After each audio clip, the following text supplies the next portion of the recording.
ओम उमा महेश्वराय नमः। आप सभी का हमारे YouTube चैनल पर हार्दिक स्वागत है। आज सुने सोमवार व्रत की पौराणिक कथा। बहुत समय पहले वास्कल नामक गांव में बिंदुक नाम का एक ब्राह्मण रहता था। वह अधर्मी, दुरात्मा एवं महापापी था। उसकी स्त्री बहुत सुंदर थी। उसका नाम चंचुला था। वह सदा उत्तम धर्म का पालन करती थी, परंतु बिंदुक वेश्यागामी था। इस तरह कुकर्म करते हुए बहुत समय व्यतीत हो गया। उसकी स्त्री काम से पीड़ित होने पर भी, स्वधर्म नाश के भय से क्लेश सहकर भी काफी समय तक धर्म भ्रष्ट नहीं हुई। परंतु आगे चलकर वह भी अपने दुराचारी पति के आचरण से प्रभावित होकर दुराचारिणी और अपने धर्म से विमुख हो गई। इस तरह दुराचार में डूबे हुए उन पति पत्नी का बहुत सा समय व्यर्थ बीत गया। वेश्यागामी, दूषित बुद्धि वाला वह दुष्ट ब्राह्मण बिंदुक समयानुसार मृत्यु को प्राप्त हो नरक में चला गया। बहुत दिनों तक नरक के दुखों को भोग कर वह मूढ़ बुद्धि पापी विंध्य पर्वत पर भयंकर पिशाच हुआ। इधर उस दुराचारी बिंदुक के मर जाने पर वह चंचुला नामक स्त्री बहुत समय तक पुत्रों के साथ अपने घर में रहती रही। पति की मृत्यु के बाद वह भी अपने धर्म से गिरकर पर पुरुषों का संग करने लगी थी। सतियां विपत्ति में भी अपने धर्म का पालन करना नहीं छोड़ती। यही तो तप है। तप कठिन तो होता है, लेकिन इसका फल मीठा होता है। एक दिन दैव योग से किसी पुण्य पर्व के आने पर वह अपने भाई बंधुओं के साथ गोकर्ण क्षेत्र में गई। उसने तीर्थ के जल में स्नान किया एवं बंधुजनों के साथ यहाँ वहाँ घूमने लगी।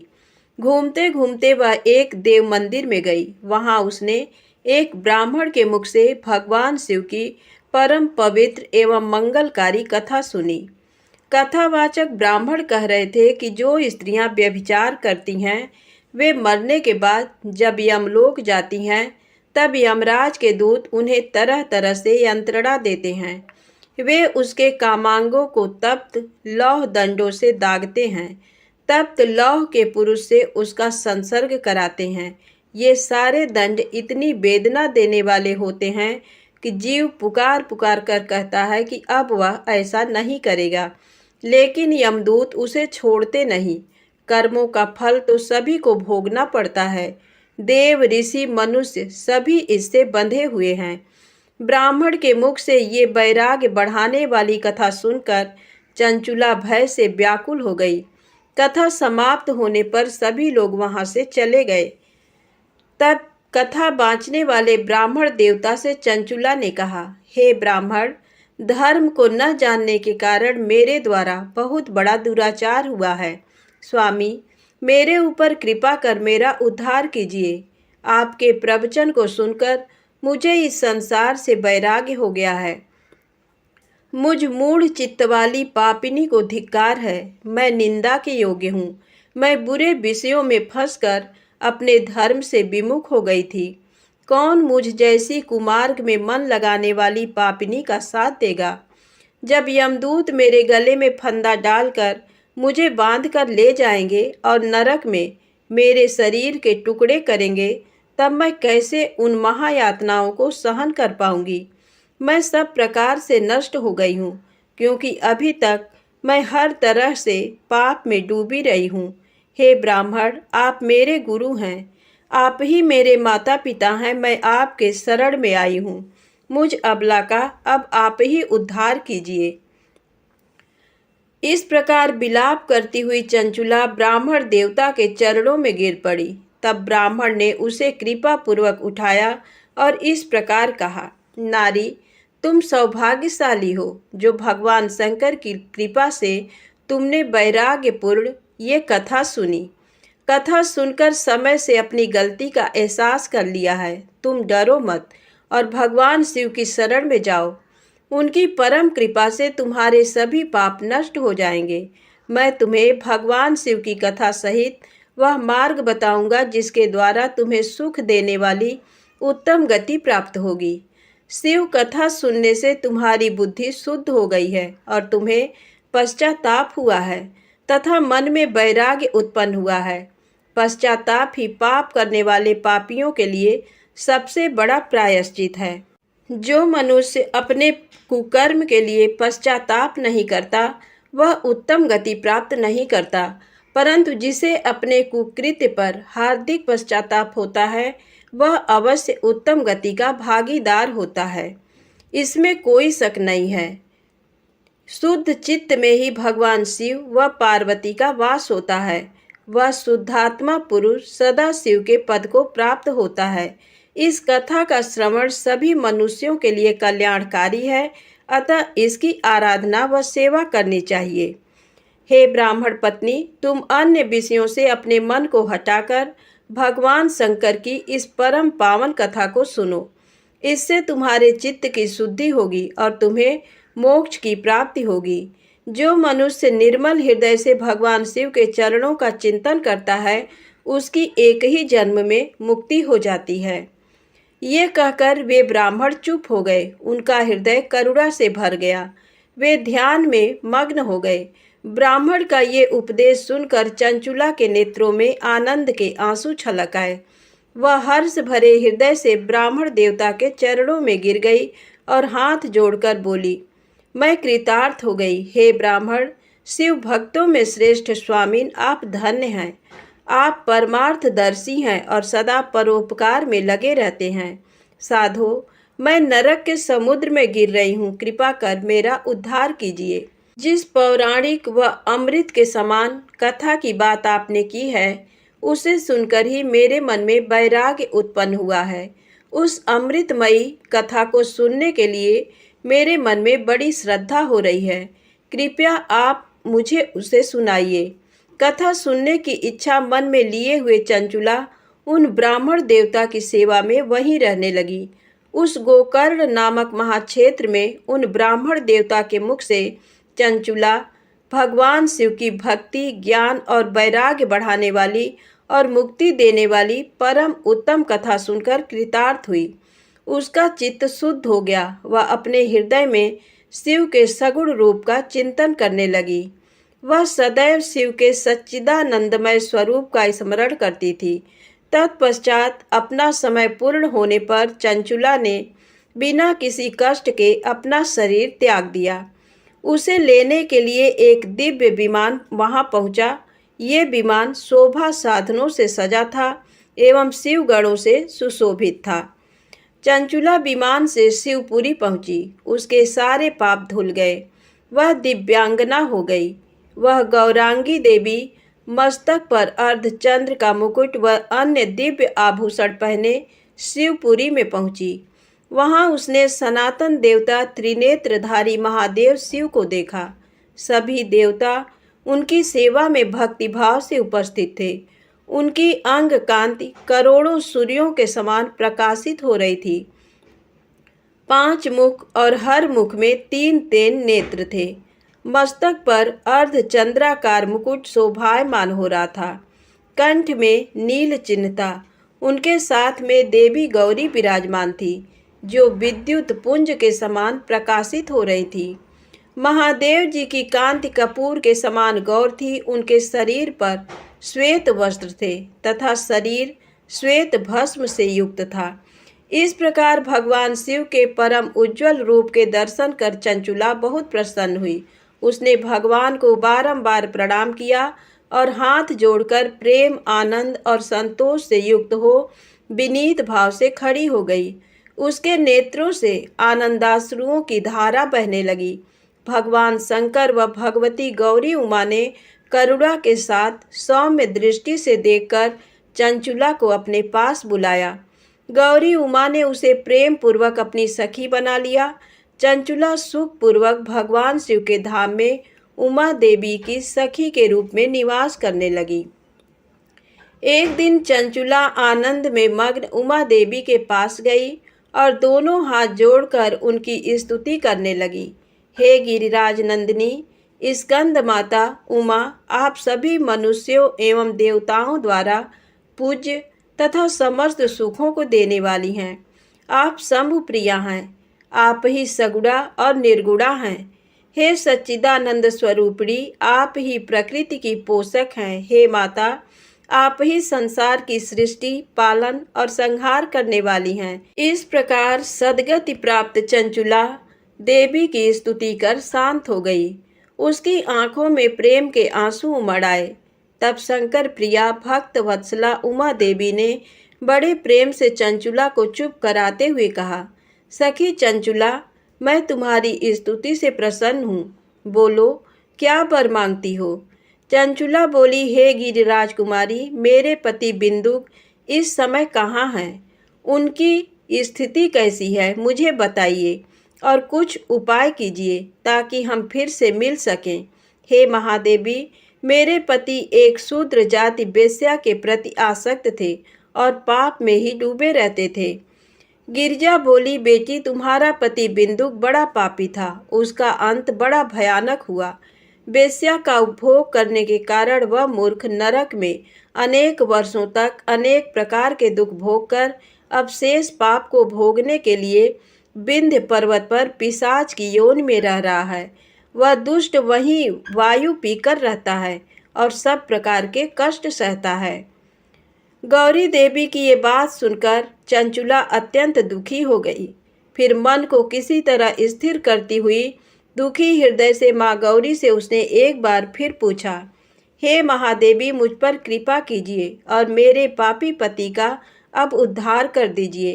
कृपा करके मुझे वह उपाय बताइए जिससे मेरे पति को उत्तम गति प्राप्त हो सके। गौरी देवी ने कहा, यदि तुम्हारा पति भगवान शिव की पुण्यमयी उत्तम कथा सुने तो वह इस दुर्गति को पार करके उत्तम गति का भागी हो सकता है।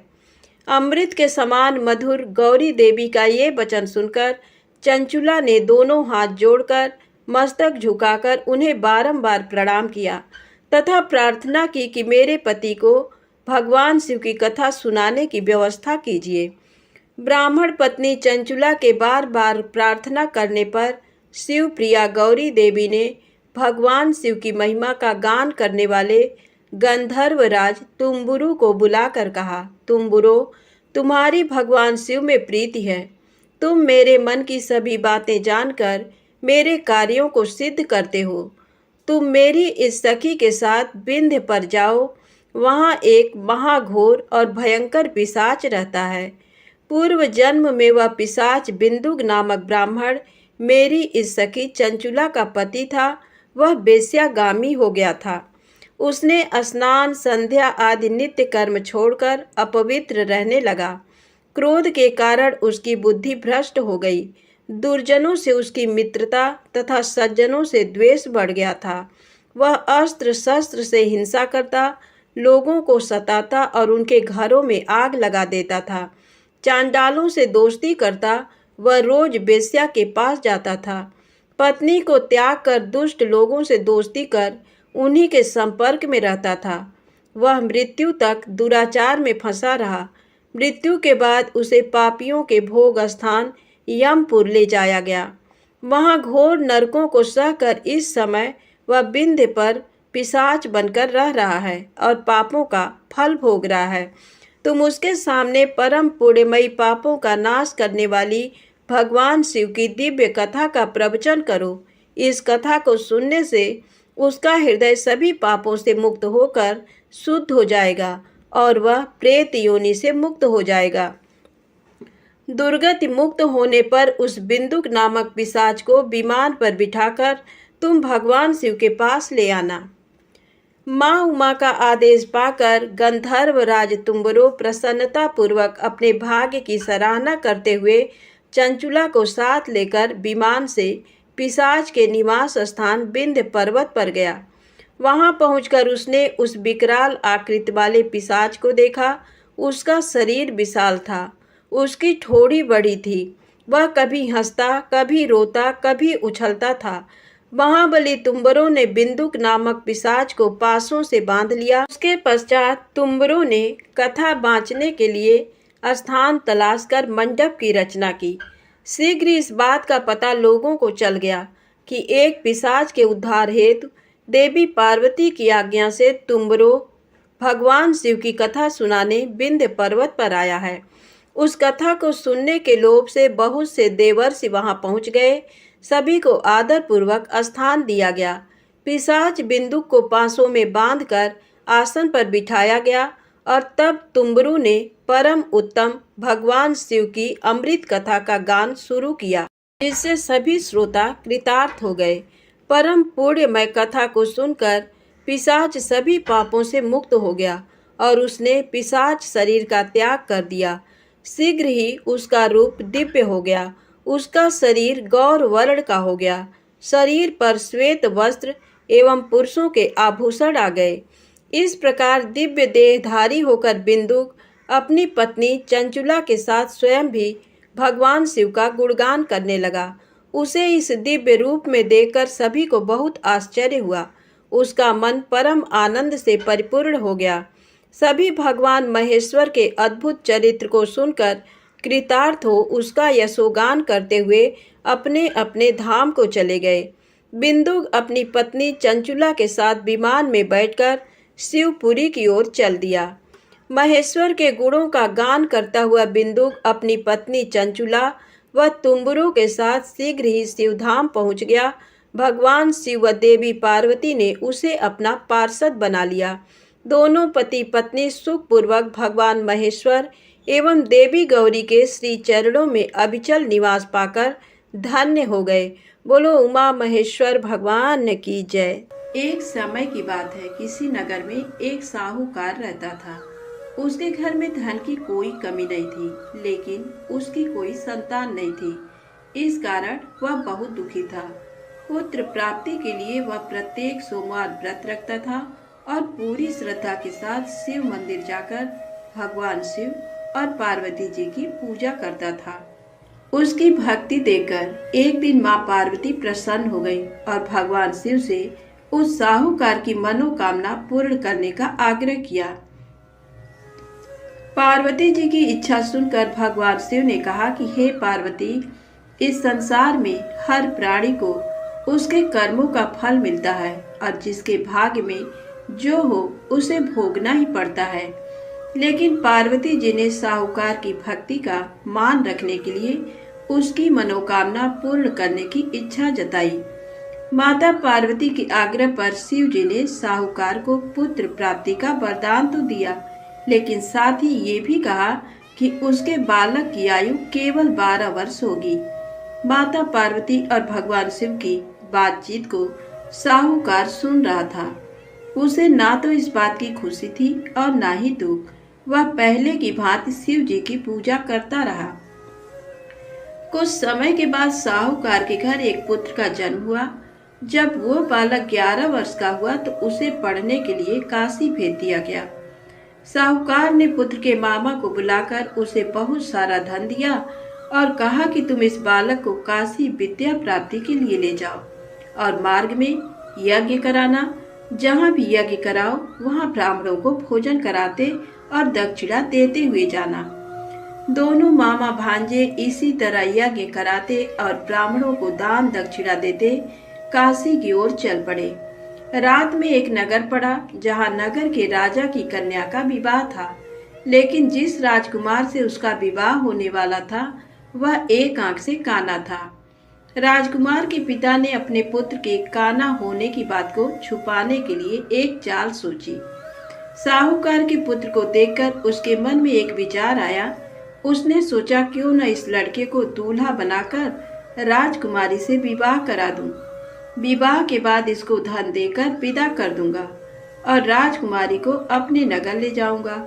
लड़के को दूल्हे के वस्त्र पहनाकर राजकुमारी से विवाह कर दिया गया। लेकिन साहूकार का पुत्र ईमानदार था। उसे ये बात न्याय संगत नहीं लगी। उसने अवसर पाकर राजकुमारी के चुन्नी के पल्ले पर लिखा कि तुम्हारा विवाह तो मेरे साथ हुआ है, लेकिन जिस राजकुमार के संग तुम्हें भेजा जाएगा वह एक आंख से काना है। मैं तो काशी पढ़ने जा रहा हूँ। जब राजकुमारी ने चुन्नी पर लिखी बातें पढ़ी तो उसने अपने माता पिता को ये बात बताई। राजा ने अपनी पुत्री को विदा नहीं किया, जिससे बारात वापस चली गई। दूसरी ओर साहूकार का लड़का और उसका मामा काशी पहुंचे और वहां जाकर उन्होंने यज्ञ किया। जिस दिन लड़के की आयु 12 साल की हुई उसी दिन यज्ञ रखा गया। लड़के ने अपने मामा से कहा कि मेरी तबीयत कुछ ठीक नहीं है। मामा ने कहा कि तुम अंदर जाकर सो जाओ। शिव जी के वरदान के अनुसार कुछ ही देर में उस बालक के प्राण निकल गए। मृत भांजे को देख उसके मामा ने विलाप शुरू किया। संयोगवश उसी समय शिव जी और माता पार्वती उधर से जा रहे थे। पार्वती ने भगवान से कहा, स्वामी, मुझे इसके रोने के स्वर सहन नहीं हो रहा है। आप इस व्यक्ति के कष्ट को अवश्य दूर करें। जब शिव जी मृत बालक के समीप गए तो वह बोले कि ये उसी साहूकार का पुत्र है जिसे मैंने 12 वर्ष की आयु का वरदान दिया। अब इसकी आयु पूरी हो चुकी है। लेकिन मातृभाव से विभोर माता पार्वती ने कहा कि हे महादेव, आप इस बालक को और आयु देने की कृपा करें, अन्यथा इसके वियोग में इसके माता पिता भी तड़प तड़प कर मर जाएंगे। माता पार्वती के आग्रह पर भगवान शिव ने उस लड़के को जीवित होने का वरदान दिया। शिव जी की कृपा से वह लड़का जीवित हो गया। शिक्षा समाप्त करके लड़का मामा के साथ अपने नगर की ओर चल दिया। दोनों चलते हुए उसी नगर में पहुंचे जहां उसका विवाह हुआ था। उस नगर में भी उन्होंने यज्ञ का आयोजन किया।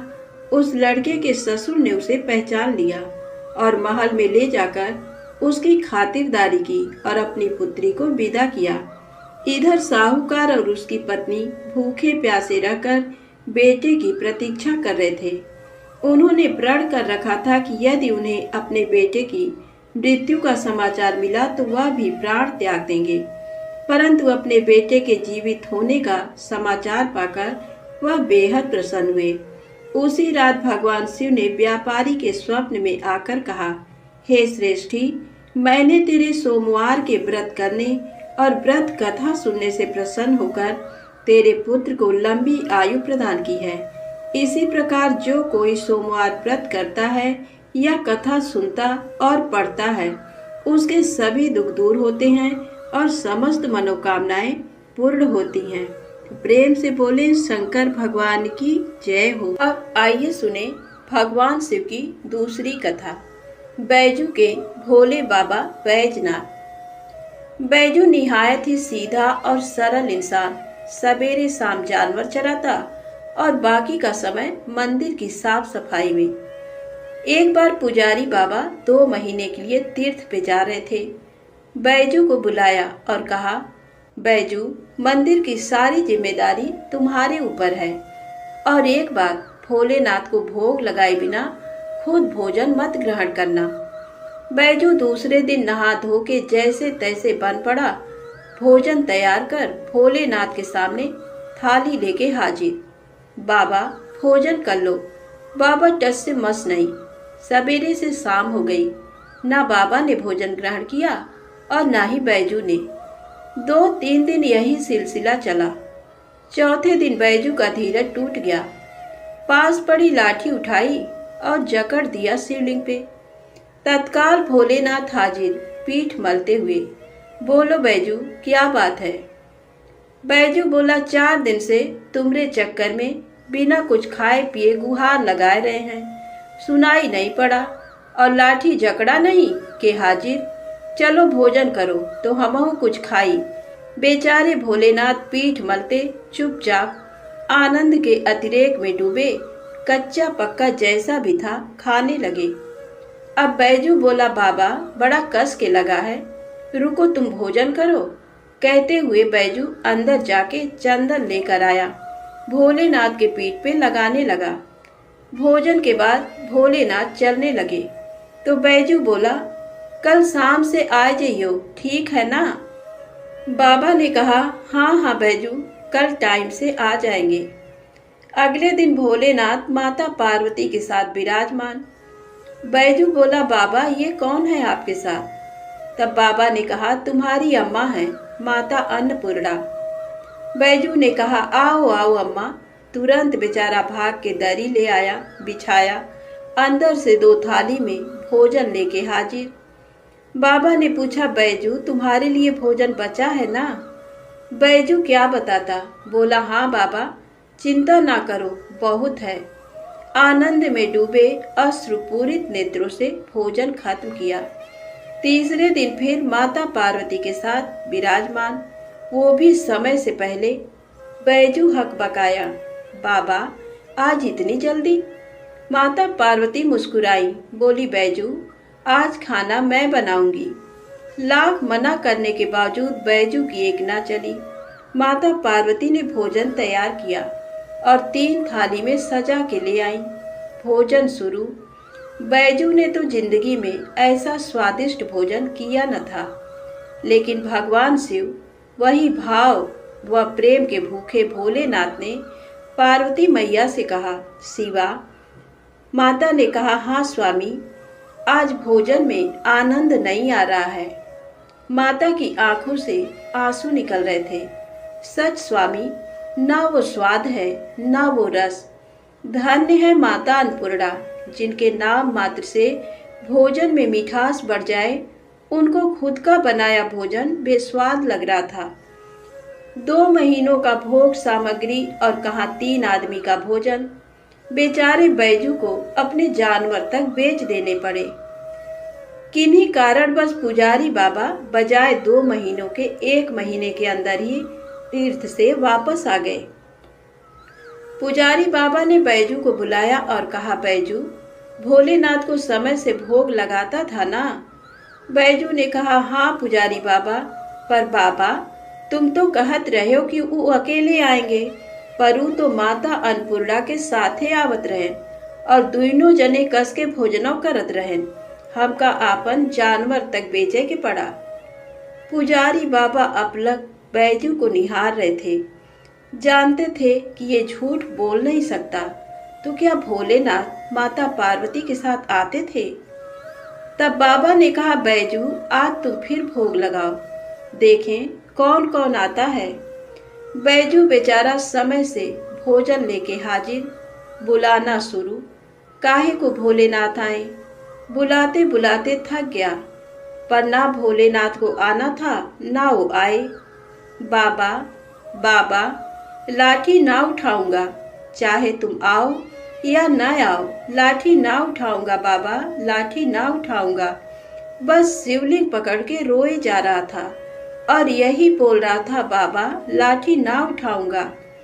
तभी अचानक आवाज आई, बैजू आंखें खोलो बैजू, हम आ गए, आंखें खोलो बैजू। सामने ही माता पार्वती और भोलेनाथ विराजमान थे। लिपट गया चरणों में, माँ बाबा जो आज तुम न आते तो जान दे देता मैं अपनी। भोलेनाथ ने बैजू को हृदय से लगाया।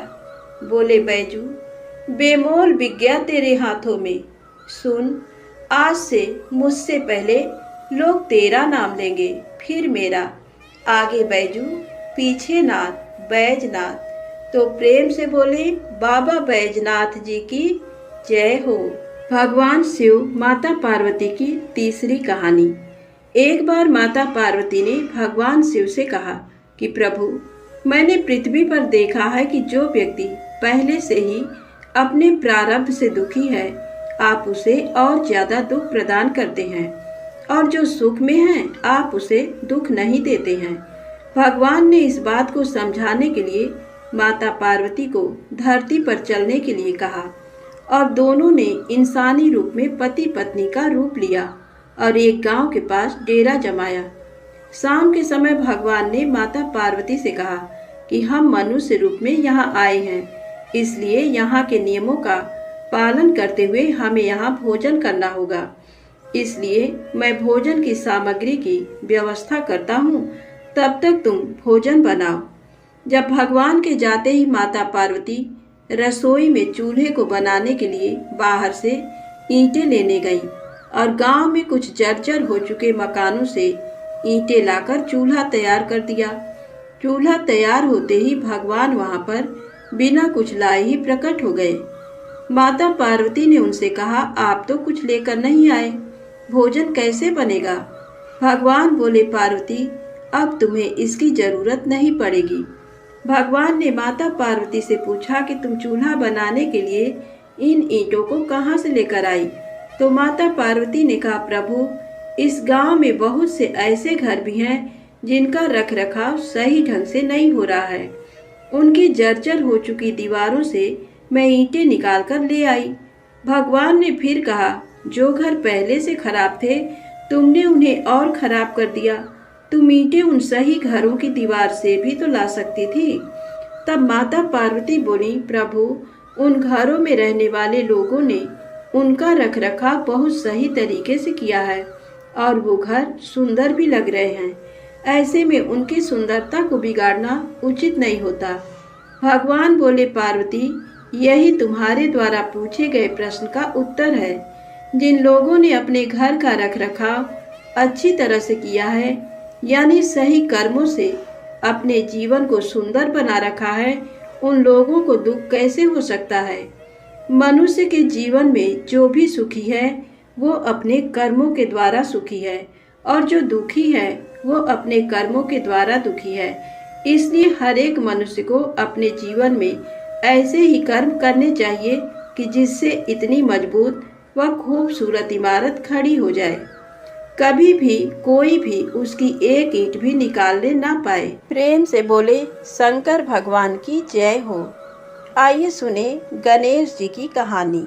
एक गांव था जिसमें एक सेठ जी अपने परिवार के साथ रहते थे। सेठ जी का गांव के पास के ही शहर में बड़ा व्यापार था। सेठ जी गणेश जी की पूजा श्रद्धा एवं विश्वास से करते थे, जिससे सेठ जी के घर में अन्न धन के भंडार सदैव ही भरे रहते थे। उनके जीवन में किसी भी प्रकार की कोई कमी नहीं थी। नित्य प्रतिदिन नियम अनुसार रोज वो नदी पर नहाने जाते और आकर गणेश जी की पूजा करते, उन्हें भोग लगाते, फिर स्वयं भोजन करते थे। ये बात सेठानी जी को अच्छी नहीं लगती थी। वो धार्मिक नहीं थी और ईश्वर में इतना विश्वास नहीं रखती थी। एक बार सेठानी जी ने सोचा कि ये इतना गणेश जी को मानते हैं, गणेश जी की पूजा करते हैं, इससे होता क्या है, आज तो देखती हूँ वो कैसे गणेश जी की पूजा करते हैं। अगले दिन जब सेठ जी नदी पर नहाने जाते हैं तो सेठानी जी गणेश जी की मूर्ति को उठाकर मूर्ति को कपड़े से ढककर बगीचे में जमीन में दबा देती हैं। जब सेठ जी नदी पर से नहाकर घर आते हैं और देखते हैं कि गणेश जी की मूर्ति तो मंदिर में नहीं है, तो वो सेठानी से पूछते हैं, गणेश जी की मूर्ति मंदिर में नहीं है, कहाँ गई? तो सेठानी जी बोलती है, मुझे नहीं मालूम, मूर्ति को घर में बहुत ढूंढते हैं उस दिन, क्योंकि वो गणेश जी को भोग नहीं लगा पाए थे। इसके लिए सेठ जी ने अन्न जल का भी त्याग कर दिया और गणेश जी से प्रार्थना करने लगे कि हे प्रभु, लगता है आप मुझसे रुष्ट हो गए हो और कहीं चले गए हो। आप अपनी कृपा दृष्टि मुझ पर बरसाइए, प्रभु मुझे दर्शन दीजिए। सेठ जी ने मन ही मन सोचा कि अब से जब तक आप मुझे मिल नहीं जाते, मुझे दर्शन नहीं दे देते, तब तक मैं अन्न जल का त्याग करता हूँ। वो दिन पूरा निकल गया। रात्रि में सेठ जी की भक्ति से प्रसन्न होकर गणेश जी भगवान ने स्वप्न में भगवान एक छोटे से चूहे के साथ खेल रहे होते हैं और चूहे को खाने को लड्डू देते हैं। चूहा लड्डू लेकर बगीचे में जाता है और जमीन को खोदता है और लड्डू वहीं डाल देता है। अचानक सेठ जी की नींद खुल जाती है। सेठ जी बगीचे में जाते हैं और वहीं खोदते हैं जहां उन्होंने सपने में देखा था, और वहीं से उनको थोड़ी सी जमीन खोदने पर कपड़े में लिपटे हुए गणेश जी की मूर्ति मिलती है। सेठ जी गणेश जी की मूर्ति की पूजा करके उनको यथास्थान स्थापित करते हैं और सेठानी के पूछने पर सारा वृत्तांत उन्हें सच सच बताते हैं। बात को जानकर सेठानी जी को आश्चर्य होता है और सेठानी जी मन ही मन श्रद्धा एवं विश्वास से गणेश जी भगवान की भक्त बन जाती हैं और सेठ जी से कहती हैं कि मुझसे बड़ा भारी अपराध हो गया है। अब हम दोनों पति पत्नी प्रेम सहित गणेश जी भगवान की आराधना करेंगे एवं उनकी पूजा में कभी कोई कमी नहीं आने देंगे।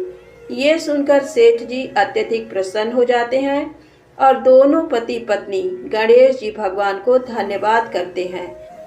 प्रेम से बोलें गणेश जी महाराज की जय हो। आपको कथा अच्छी लगी हो तो प्लीज़ लाइक अवश्य करें, चैनल को सब्सक्राइब करें, ज़्यादा से ज़्यादा शेयर करें। जय माता दी, जय भोलेनाथ।